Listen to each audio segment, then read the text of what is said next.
3 যুগ ধরে বুক দিয়ে ঘানি টানছেন মোস্তাকিন।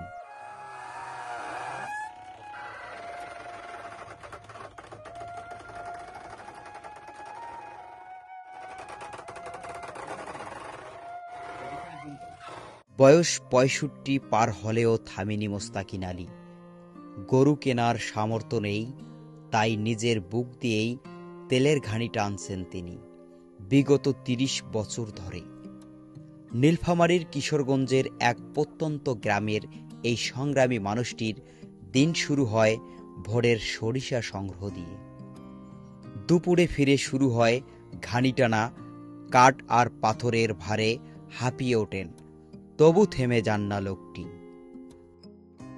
পাশে থাকেন তার সহধর্মিণী সকিনা বেগম।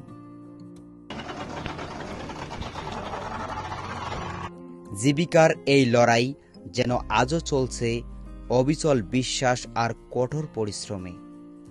মোস্তাকিন এখন পরিচিত তেলি নামে। ঘাম আর ঘানি মিলেমিশে একাকার হয়ে আছে তার এই প্রাচীন আদিম যুগের সেই ঐতিহ্যকে ধরে রেখে এখন পর্যন্ত বুক দিয়েই টেনে যাচ্ছেন এই তেলের ঘানি। কথা বলবো সেই মোস্তাকিন আলীর সাথে। আমার নাম মোস্তাকিন, আমি কাগজ থাকি।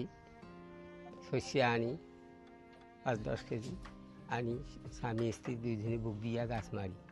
খুব কষ্ট, এই কষ্ট আমি ৩ যুগ থাকি আমি এই কষ্ট করি। এই কষ্ট যে আমি করি আর এখন এই বয়সে আর আমি পারিছি না, আর পাওয়া সম্ভব হয়েছে না। আমার পরিবারে কিন্তু ৬ জন খানিওয়ালা, 2টা প্রতিবন্ধী।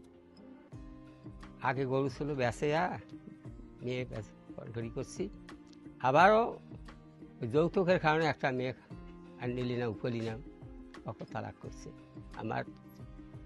আমার ঘাড়ে সেটাও আছে, এটাও আমি কামাই করিয়া চলে পাইছি না।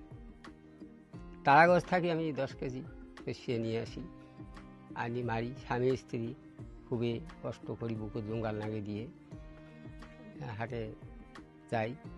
তাতে সর্বমোট 525 টাকা যদি 5 কেজি নেই, সর্বমোট কত আছে, মানে 725 টাকা আছে। 200 টাকা কি দিন যায়, দিনেও আরও হয় না, 2 দিন বা 3 দিন বাদ হয়।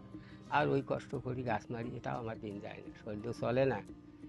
আমি যে স্বামী স্ত্রী 2 জন মিলিয়ে বুকি জঙ্গাল দিয়ে আমি যে গাছ টানি, এটা মেম্বার চেয়ারম্যানও তাকায় না। কী করি চলে না চলে এটা দেখবে না, ওটাও দেখে না। না দেখুক, আল্লাহর পর নির্বাচন করি আমরা, কিন্তু পাইলে খাই, না পাইলে আর আমি খাই না, চাইও না, কারো কাছে যাইও না। এখন তাতে আমার দিন যায় না। এখন আমি এই বয়সে কি করি খাবো, চলিরও তো পাইছি না, আর একবার খাইলে একবারও খাইতে পারিছি না। তাহলে আমি কীভাবে আমার এই বাকি জীবনটা দিনটে যাবে? একটু আল্লাহর যদি হুকুম হইলে দিলে ভালো। আমার জীবনে আমার আর শরীর চলে না, আমার বাড়ি এলি আর চলে না। এখন আমি একাই আর গাছ টানতে পারিছি না, আর টানাও সম্ভব হয়েছে না। দেশের লোকজন 2-1 যদি দেখে, দেখি এলি দেয়, দিতে পারে, একটু দেয়, তার তো আর দিবে না। আমি এই বয়সে কারো কাছে ভিড় চাইতে গেলে শরম লাগে, যদি না দেয় আমার লজ্জা লাগলে এই শরমে কিন্তু আমি কই না।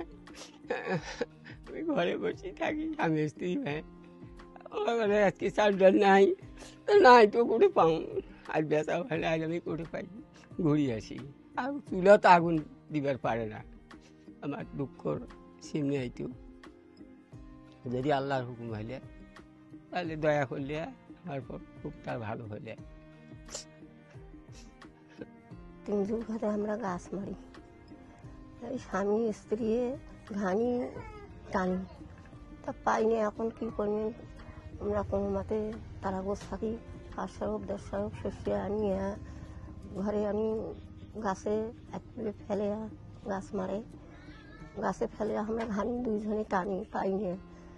আমার তেলিদের একেবারে খুব নিঃস্ব, ও আর কিছুই নেই, বুক দিয়ে গাছ ঠেলে।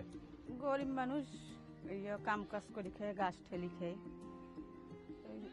এর বাড়ি ওর বাড়ি বেড়ে আর কি কিছু উঠিয়ে খায়। তাকিন তেলি তার সন্তান এবং বউ বাচ্চাকে নিয়ে খুব কষ্ট জীবনযাপন করতেছে।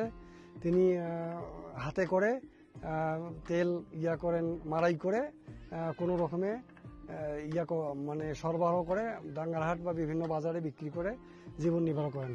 যদি কোনো কর্তৃপক্ষ তাকে কিছু সাহায্য সহযোগিতা করত, তাহলে হয়তো বা গরু বা অন্য কিছু ক্রয় করে তিনি এই গাছটা তেল মাড়াইয়ের কাজে ব্যবহার করতে পারতেন।